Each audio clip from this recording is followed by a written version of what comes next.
Welcome to SR7 TV news. బులెటిన్ల ముందుగా headlines. Delimitation పూర్తయితే సుమారు 75 మంది మహిళలు అసెంబ్లీకి సీఎం చంద్రబాబు.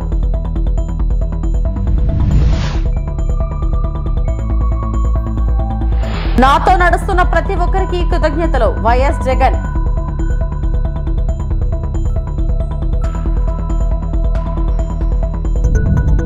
అసెంబ్లీకి చేరుకున్న బీఆర్ఎస్ అధినేత కేసీఆర్.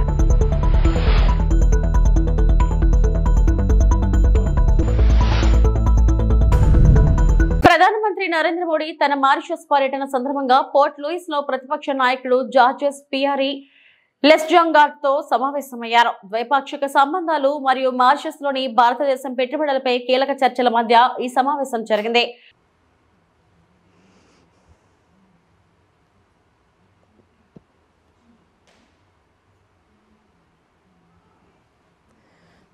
तो आपको बता दें कि इस वक्त ये तस्वीरें इस वक्त आपको दिखा रहे हैं मॉरिशस से। ये तस्वीरें सामने आई हैं जहां प्रधानमंत्री नरेंद्र मोदी मॉरिशस के पूर्व प्रधानमंत्री के साथ मुलाकात करते हुए सामने आए।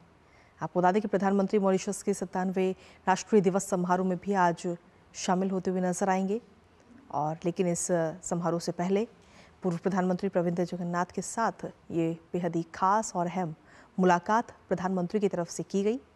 इस दौरान कई अधिकारी भी वहां पर मौजूद रहे। कई मुद्दों को लेकर बातचीत इस दौरान हुई। तो अपनी 2 दिन की मॉरिशस यात्रा का आज ये दूसरा दिन है प्रधानमंत्री नरेंद्र मोदी की इस यात्रा का। साथ ही आज समारोह में भी शिरकत करते हुए प्रधानमंत्री नरेंद्र मोदी नजर आएंगे। प्रधानमंत्री की मॉरिशस यात्रा अपने आप में काफ़ी खास, काफ़ी अहम, जिसके कई सारे मायने भी इस वक्त निकाले जा रहे हैं। कहीं ना कहीं मॉरिशस और भारत के आपसी रिश्तों को लेकर भी इससे जोड़ा जा रहा है। आपसी रिश्ते जो हैं मॉरिशस और भारत के, वो आगे आने वाले समय में और मजबूत होते हुए हमें नज़र आएंगे। कई सारे MOU पर भी साइन होने हैं। और फिलहाल की जो तस्वीरें हैं वो है मॉरिशस की, जहां पूर्व प्रधानमंत्री प्रविंद जगन्नाथ के साथ मुलाकात प्रधानमंत्री नरेंद्र मोदी करते हुए नजर आए। और इस दौरान उनके साथ में बाकी अधिकारी भी वहां पर मौजूद रहे। तो इस मुलाकात के दौरान कई सारे अहम मुद्दों का जिक्र हुआ, कई सारे मुद्दों को लेकर చర్చ. తమ ప్రభుత్వంలో ఏ కార్యక్రమం చేపట్టినా మహిళలను దృష్టిలో పెట్టుకునే చేశామని ఏపీ సీఎం చంద్రబాబు తెలిపారు. శాసనసభలో ఆయన మాట్లాడారు. మహిళా సాధికారతను మాటల్లో చెప్పడం కాదని చేతల్లో చేసి చూపించాలన్నారు. టీడీపీతోనే మహిళా సాధికారత ప్రారంభమైందని చెప్పారు.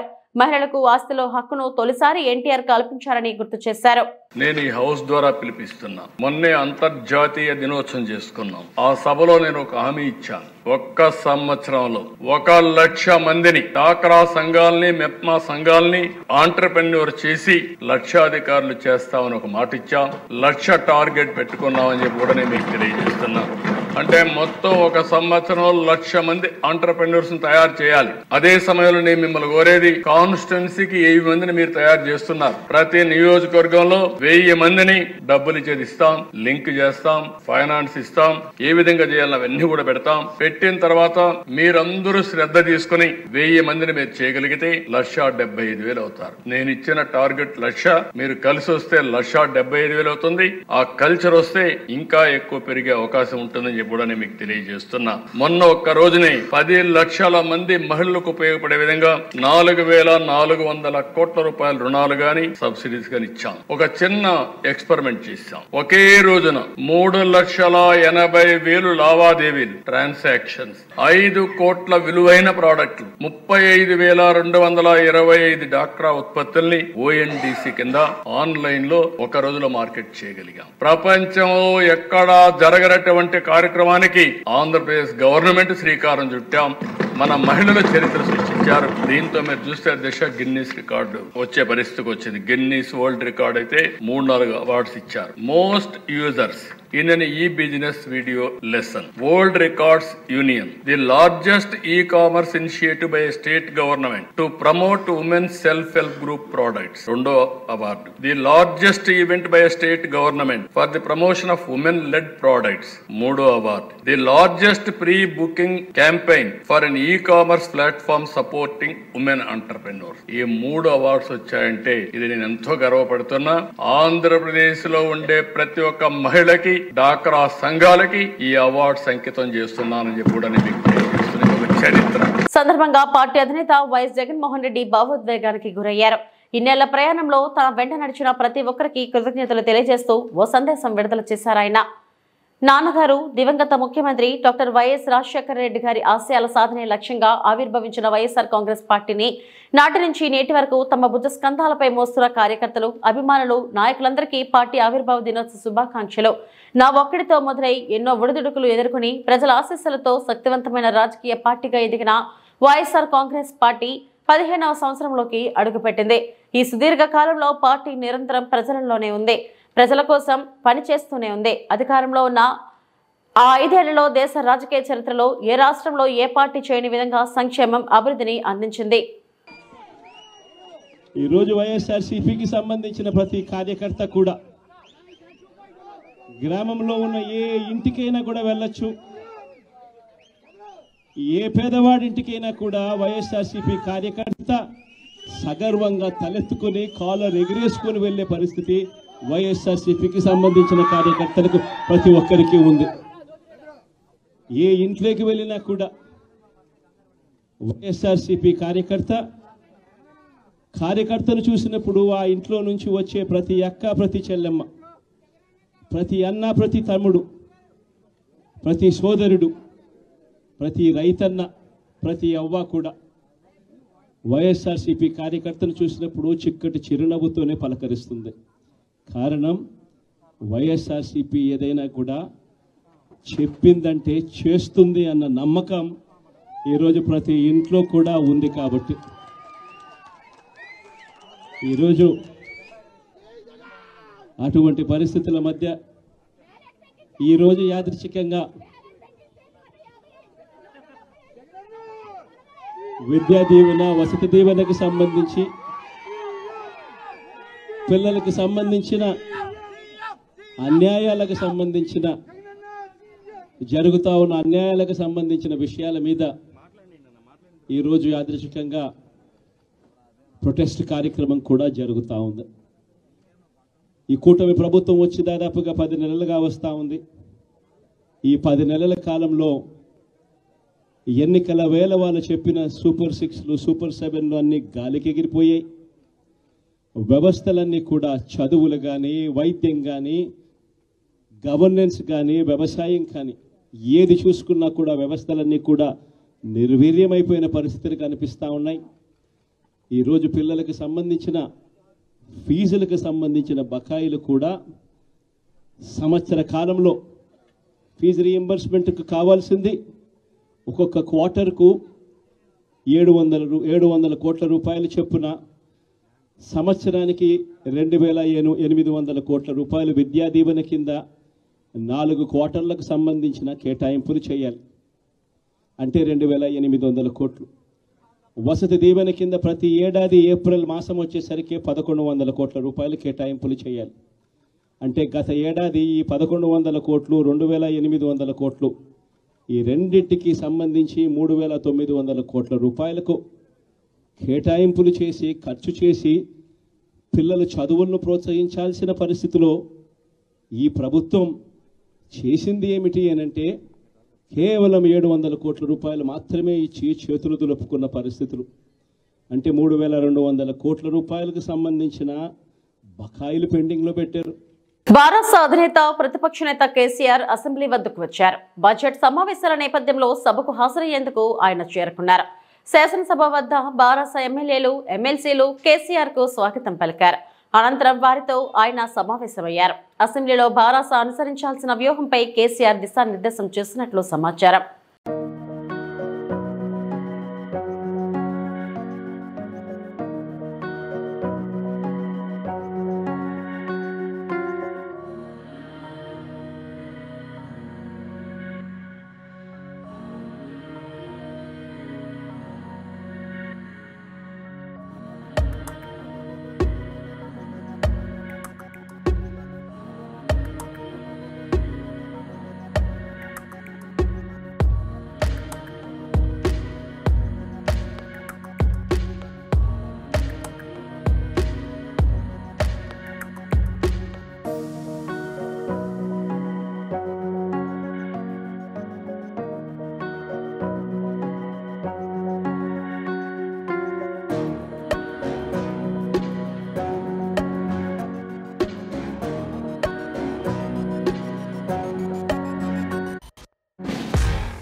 తెలంగాణ అసెంబ్లీలో గవర్నర్ ప్రసంగం గాంధీ భవన్ లో కాంగ్రెస్ నేతల ప్రెస్ మీట్ గా ఉందని బారాస కార్యనిర్వాహక అధ్యక్షుడు మాజీ మంత్రి కేటీఆర్ ఎద్దేవా చేశారు. గవర్నర్ తో పచ్చి అబద్ధాలు చెప్పించారని విమర్శించారు. అసెంబ్లీ మీడియా పాయింట్ వద్ద కేటీఆర్ మాట్లాడారు. గవర్నర్ ప్రసంగంలో కొత్త విషయాలు చెబుతున్నారనుకున్నాం, రైతులకు భరోసా ఇస్తారని భావించాం. 20 నుంచి 30% మించి రైతులకు రుణమాఫీ జరగలేదు, కానీ పూర్తిగా చేసినట్లు గవర్నర్ తో అబద్ధాలు చెప్పించారు. ఈ ప్రసంగంతో ఆయన స్థాయిని తగ్గించారు. సీఎం రేవంత్ చేతకానితనం వల్ల అనేక ఎకరాలకు నీరు అందడం లేదు. 20% కమిషన్ తప్ప విజన్ లేని ప్రభుత్వం ఇది. సాగునీటి సంక్షేమం, రైతుల ఆత్మహత్యలపై గవర్నర్ ఒక్క మాట కూడా మాట్లాడలేదు. కాంగ్రెస్ చేసిన అప్పుల గురించి ప్రస్తావనే లేదు. ఢిల్లీకి మూటలు పంపేందుకు ఈ ప్రభుత్వం ఉంది అని కేటీఆర్ విమర్శించారు. ఇది గవర్నర్ గారి ప్రసంగం లాగా లేదు. ఒక మాటలో చెప్పాలంటే గాంధీ భవన్ లో కాంగ్రెస్ కార్యకర్తల ప్రెస్ మీట్ లాగా ఉంది తప్ప గవర్నర్ గారి ప్రసంగం లాగా మాత్రం లేదు. పాపం పెద్ద ఆయన గవర్నర్ గారి నోటెంబడ కూడా చాలా అబద్ధాలు, ఒకటి కాదు రెండు కాదు, ఎన్నో అబద్ధాలు, ఎన్నో అర్ధసత్యాలు, ఎన్నో అసత్యాలు కూడా పాపం వారి నోటెంబడ కూడా పలకాల్సి రావడం మేము కూడా బాధపడతా ఉన్నాం. కాంగ్రెస్ సర్కారు యొక్క ఘోర వైఫల్యం వల్ల ఈరోజు రాష్ట్రంలో రైతాంగం ఆందోళనలో ఉంది. ఎక్కడికక్కడ పంటలు ఎండిపోతున్నాయి. రైతులు ఇప్పటికే 480 పైచిలకు మంది రైతులు ఆత్మహత్య చేసుకున్నారు. వాళ్లకు కనీసం ఒక్క మాట, వాళ్లకు సాంత్వన చేకూర్చే మాట, వాళ్లకు ఉపశమనాన్ని ఇచ్చే మాట, వాళ్లకు భరోసానిచ్చే ఒక్క మాటనన్నా గవర్నర్ నోటెంబడి వస్తుందేమో. పంటలు ఎండిపోకుండా కాపాడుతాం, నీళ్ళు ఇస్తాం, బుద్ధి తెచ్చుకున్నాం, ఇకనైనా బుద్ధితో మెదులుతామని చెప్పి ఒక్క మాటన్నా చెప్తారేమో అనుకున్నాం. ఒక్క మాట కూడా వారి నోటెంబడ రాలేదు. అసలు ఈ రోజు వరకు రాష్ట్రంలోని ఏ గ్రామంలో కూడా 25 నుంచి 30% మించి రుణమాఫీ జరగలేదు. ఇది నిర్వివాదం. ఇది మేము శాసనసభలో పోయిన సమావేశాల్లోనే అడిగినాం.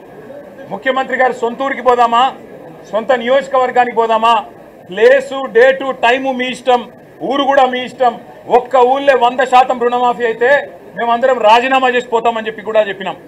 కానీ మళ్ళీ ఈరోజు గవర్నర్ గారి నోటెంబడ రుణమాఫీ అయిపోయింది, లక్షలాది మంది రైతులు సంతోషంగా ఉన్నారు అని చెప్పి అబద్ధాలు చెప్పించి గవర్నర్ గారి స్థాయిని కూడా దిగజార్చి ఈ కాంగ్రెస్ ప్రభుత్వం మళ్ళొక్కసారి తన భ్రష్టత్వాన్ని, తన నీచత్వాన్ని బయట. నర్సీపట్నం నియోజకవర్గం మాజీ శాసనసభ్యులు శ్రీ పెట్ల ఉమాశంకర్ గణేష్ ఆధ్వర్యంలో వైఎస్ఆర్ కాంగ్రెస్ పార్టీ ఆవిర్భావ దినోత్సవం సందర్భంగా నర్సీపట్నం మున్సిపాలిటీ పెద్దబొడ్డేపల్లి పార్టీ కార్యాలయం నందు నర్సీపట్నం నియోజకవర్గం పార్టీ నాయకుల సమక్షంలో ఆవిర్భావ దినోత్సవ వేడుకలు జరుపుకోవడం జరిగింది. ఈ సందర్భంగా మాజీ ఎమ్మెల్యే మాట్లాడుతూ 2011 మార్చి 12వ తేదీన వైఎస్ఆర్సీపీ పార్టీ ప్రారంభించారని అన్నారు. ఇప్పటిదాకా రాష్ట్ర వ్యాప్తంగా ప్రజలతో మమేకమై ఎన్నో పోరాటాలు, ఉద్యమాలు చేశారని అన్నారు. అంతేకాకుండా 175 స్థానాల్లో పోటీ చేయగల సత్తా అన్న పార్టీ ఏదైనా ఉంది అంటే అది ఒక వైఎస్ఆర్ పార్టీ మాత్రమేనని కొనియాడారు. గత ఎన్నికల్లో ఓడిపోయిన ప్రజలు 40% ఓటింగ్ ఇచ్చి జగన్ పై మమకారాన్ని చాటుకున్నారని ఈ సందర్భంగా తెలిపారు. కార్యక్రమంలో వైఎస్ఆర్సీపీ సీనియర్ నాయకులు చింతకాయల సన్యాసి పాత్రుడు, వృత్తుల ఎర్రపాత్రుడు, గోల్కొండ జెడ్పీటీసీ మాకిరెడ్డి బుల్లిధర తదితరులు పాల్గొన్నారు.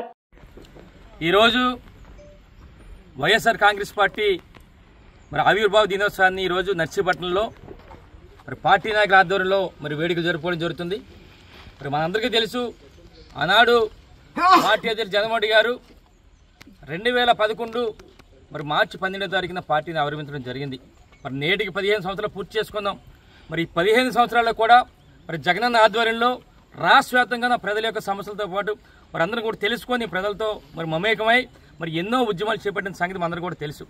దానికి తోడు ఏదైతే అధికారంలోకి వచ్చామో జగనన్న ముఖ్యమంత్రి అయిన తర్వాత ఎక్కడా పార్టీలు చూడకుండా, రాజకీయాలు చూడకుండా ఏదైతే మేనిఫెస్టోలో పెట్టారో మేనిఫెస్టోలో పెట్టిన పథకాలందరూ కూడా ప్రతి ఒక్కరికి కూడా అందించిన ఘనత జగనన్న అని చెప్పి సందర్భం తెలియపరచాలి.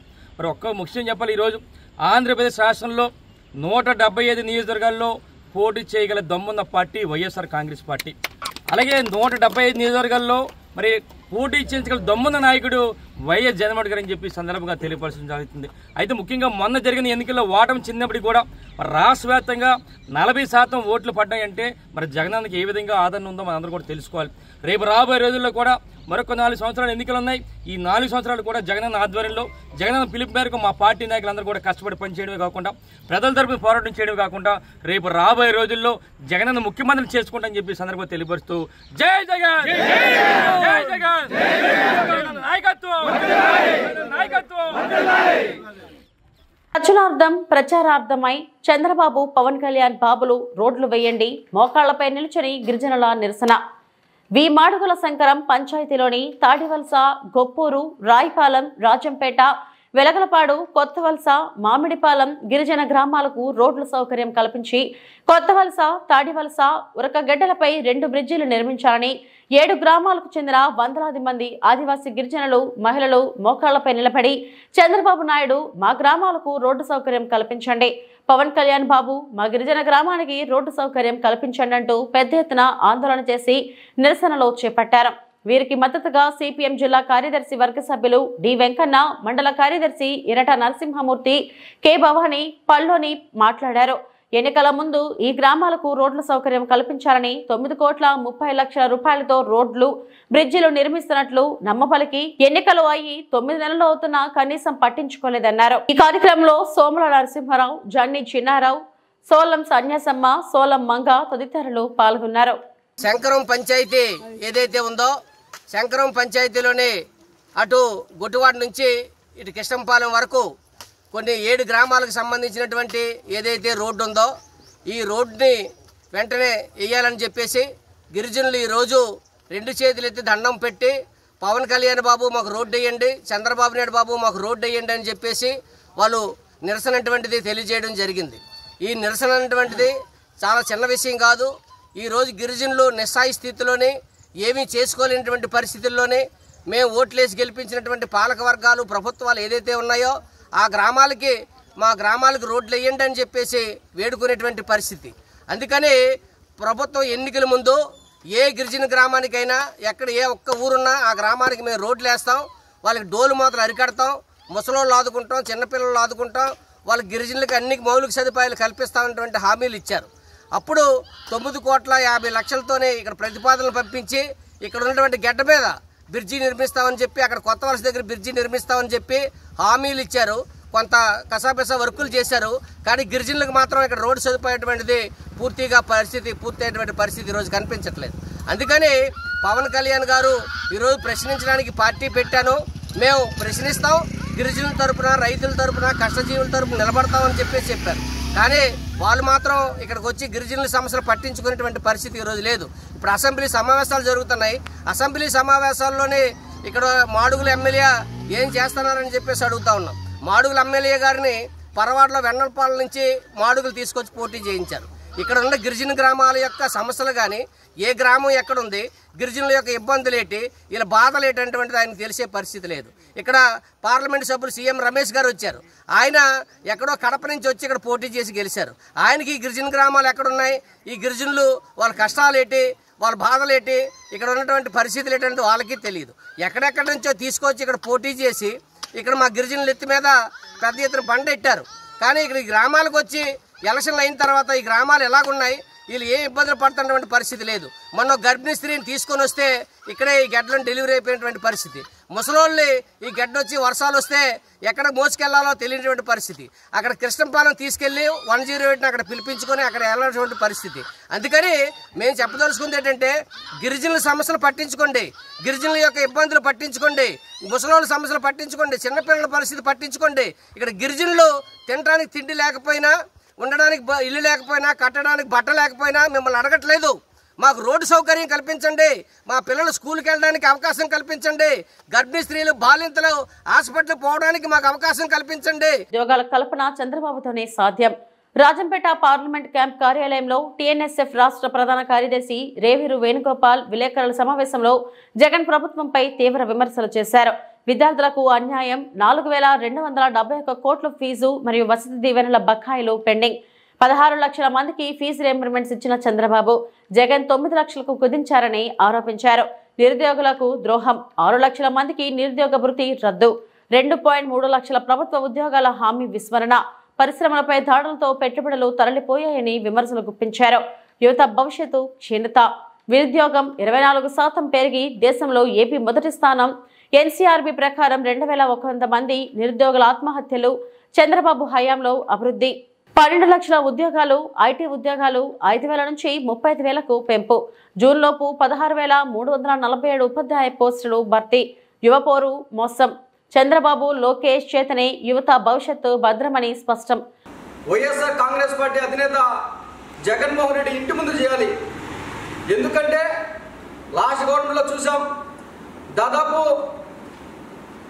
4,271 కోట్ల రూపాయలు బకాయిలు పెట్టి వెళ్ళిపోయిన జగన్మోహన్ రెడ్డి ఇంటి ముందు వైఎస్ఆర్ నాయకులు ధర్నా చేయాల్సిన అవసరం ఉంది. వచ్చిన 9 నెలల్లోనే కూటమి ప్రభుత్వం దాదాపు 788 కోట్ల రూపాయలు రీఎంబర్స్మెంట్ డైరెక్ట్గా కాలేజీ యాజమాన్యం అకౌంట్లో డబ్బులు వేసిన పరిస్థితి. అంటే విద్యార్థులకు ఎటువంటి ఇబ్బంది జరగల. అయినా కూడా ఫీజు పోర్ కార్యక్రమం ద్వారా ప్రజలకు ఏం మెసేజ్ ఇవ్వాలనుకుంటా ఉన్నారు? రొంతన బుద్ధి ఉందే ఈ యొక్క వైఎస్ఆర్ కాంగ్రెస్ పార్టీ నాయకులకు, కార్యకర్తలకు? ఒకసారి ఆలోచన చేయండి. ఎందుకు కార్యక్రమం చేయాలి? ప్రజాస్వామ్యంలో ప్రజాస్వామ్యబద్ధంగా ఏమన్నా అన్యాయాలు జరిగితే వాళ్ళ తరపున పోరాటాలు చేసే హక్కు రాష్ట్రంలో, దేశంలో ఎవరికైనా ఉంది. కానీ ఇక్కడ ఏ అన్యాయం జరగకుండా కేవలం వైఎస్ఆర్ కాంగ్రెస్ పార్టీ మనుగడ కోసం, ఆ పార్టీ యొక్క ఉనికి కోసం ఈ యొక్క ఫీజు పోరని చెప్పి కార్యక్రమం తీసుకుంటా ఉంది. రాష్ట్రంలో విద్యార్థులు ఆలోచించాలి. వైఎస్ఆర్ కాంగ్రెస్ పార్టీలో ఆ రోజు తల్లుల అకౌంట్లో ఫీజు రియంబర్స్మెంట్ వేస్తానని చెప్పి జగన్మోహన్ రెడ్డి వేయకుండా విద్యార్థులను కాలేజ్ యాజమాన్యాలు వేధించారు. ఈరోజు ఆ పరిస్థితి లేదు. ఏదైతే ఫీజు రియంబర్స్మెంట్ మీద కాలేజీలో విద్యార్థులు చేరారో వాళ్ళ అకౌంట్లో డైరెక్ట్ కాలేజ్ అకౌంట్లోనే ఈరోజు ఫీజు రియంబర్స్మెంట్ డబ్బులు పడే పరిస్థితి. అంటే విద్యార్థులకు ఆ ఫీజుకు, కాలేజీ యాజమాన్యానికి ఫీజుకు ఎటువంటి సంబంధం లేదు. ఇప్పుడు ఉన్న సంబంధం ఒకటి కాలేజ్ యాజమాన్యానికి, ప్రభుత్వానికి మధ్య ఏది ఫీజు గురించి సంబంధాలు ఉన్నాయి తప్ప ఏ ఒక్క విద్యార్థికి కూడా సంబంధం లేని పరిస్థితి. అట్లా ఉంటే ఈ యొక్క వైఎస్ఆర్ కాంగ్రెస్ పార్టీ వాళ్ళు ఏదో బురద జల్లాలి, ఏదో కార్యక్రమం చేయాలని చూస్తూ ఉన్నారు. గతంలో చూసాం, దాదాపు 2014-19 మధ్యలో 16 లక్షల మంది విద్యార్థులకు ఫీజు రియంబర్స్మెంట్ గత ప్రభుత్వంలో ఇస్తే, తెలుగుదేశం ప్రభుత్వంలో ఇస్తే వైఎస్ఆర్ కాంగ్రెస్ పార్టీ ప్రభుత్వం ఏం చేసిందయ్యా? దాదాపు 9 లక్షల మంది విద్యార్థులు మాత్రమే ఫీజు రియంబర్స్మెంట్ ఇచ్చింది. అంటే దాదాపు 7 లక్షల విద్యార్థులకు నష్టం చేకూర్చింది. మీరు కూడా ధర్నాలు చేస్తూ ఉంటే ఏమన్నా అర్థం కావడంలే. రొంతన బుద్ధున్నది. అసలు నిరుద్యోగం ద్రోహం చేసింది మీరు కాదా? తెలంగాణ అనే పదం ఉద్యమానికి ప్రతీక. చిరస్మరణీయమైనటువంటి పేరును మార్చి ఈశ్వరీభాయ్ యూనివర్సిటీగా మార్చాలని చూడటం సరైంది కాదని పీడీఎస్యూ జిల్లా ప్రధాన కార్యదర్శి జన్నారపు రాజేశ్వర్ అన్నారు. ఈ సందర్భంగా తెలంగాణ విశ్వవిద్యాలయంలో ఆర్ట్స్ అండ్ సైన్స్ కళాశాల ముందు తెలంగాణ యూనివర్సిటీ పీడీఎస్యూ కమిటీ ఆధ్వర్యంలో ధర్నా నిర్వహించడం జరిగింది. ఈ సందర్భంగా నాయకులు మాట్లాడుతూ 1960 నుంచి 2014 వరకు సుదీర్ఘ చరిత్ర కలిగిన తెలంగాణ పేరును మార్చడం అంటే తెలంగాణ ప్రజల మనోభావాలను దెబ్బతీయటమే అన్నారు. ఎంతో మంది త్యాగాల గాయాలు, ఉద్యమ స్ఫూర్తి కలిగిన తెలంగాణ పేరును అలాగే ఉంచాలని రాష్ట్ర ప్రభుత్వాన్ని డిమాండ్ చేశారు. ఎవరు అధికారంలోకి వస్తే వాళ్ళ తల్లిదండ్రుల పేర్లు ప్రభుత్వ సంస్థలకు పెట్టుకోవడం పద్ధతి కాదని విమర్శించారు. కార్యక్రమంలో తేయు పీడీఎస్యూ నాయకులు ప్రిన్స్ హుస్సేన్, సాయి కిరణ్, ఆకాష్, రమ్య, ప్రవీణ తదితరులు పాల్గొన్నారు. కాంగ్రెస్ ప్రభుత్వం నేడు తెలంగాణ యూనివర్సిటీకి ఉన్నటువంటి పేరును ఈరోజు ఈశ్వరీబాయి యూనివర్సిటీగా మార్చే ప్రయత్నాలు చేస్తున్నది. ఈరోజు తెలంగాణ యూనివర్సిటీకి ఒక చరిత్ర ఉన్నది. ఎన్నో ఉద్యమాలతో ఇక్కడ నిజామాబాద్ జిల్లాలో యూనివర్సిటీని సాధించుకున్నాం. ఈరోజు రాష్ట్రానికి సంబంధించినటువంటి పేరు ఒక తెలంగాణ యూనివర్సిటీకే ఈరోజు తెలంగాణ ఉన్నది.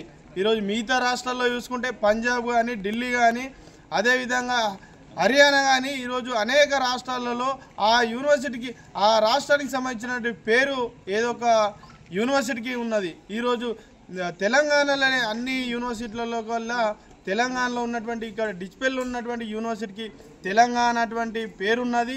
ఇది ఇక్కడ ఉద్యమానికి అస్తిత్వానికి సంబంధించినటువంటి పేరు కాబట్టి తెలంగాణ ఈరోజు యూనివర్సిటీ పేరు చేంజ్ చేస్తే ఊరుకునేది లేదు. ఈరోజు రాజకీయ నాయకులు వాళ్ళ తల్లిదండ్రులు ఈరోజు పేరు పెట్టుకోవడానికి ఇదేమో వాళ్ళకు సంబంధించినటువంటి షాపులు కాదు. ఈరోజు విద్యా కేంద్రాలుగా ఉంచాలి కానీ ఈరోజు ఇష్టం వచ్చినట్టు మార్స్తే ఈరోజు ఇక్కడ యూనివర్సిటీ విద్యార్థులు ఊరుకునే పరిస్థితి లేదు. కాబట్టి ఏదైతే పేరు మార్చే నిర్ణయాన్ని వెంటనే రాష్ట్ర ప్రభుత్వం వెనక్కి తీసుకోవాలి. లేనిచో పీడీఎస్సీ ఆధ్వర్యంలో పెద్ద ఎత్తున ఆందోళన కార్యక్రమాలు రాష్ట్ర వ్యాప్తంగా చేస్తామని ఈ సందర్భంగా మేము ఈ రాష్ట్ర ప్రభుత్వాన్ని హెచ్చరిస్తున్నాం. ఇవి ఇప్పటివరకు నా బులెటిన్ అప్డేట్స్. నమస్తే.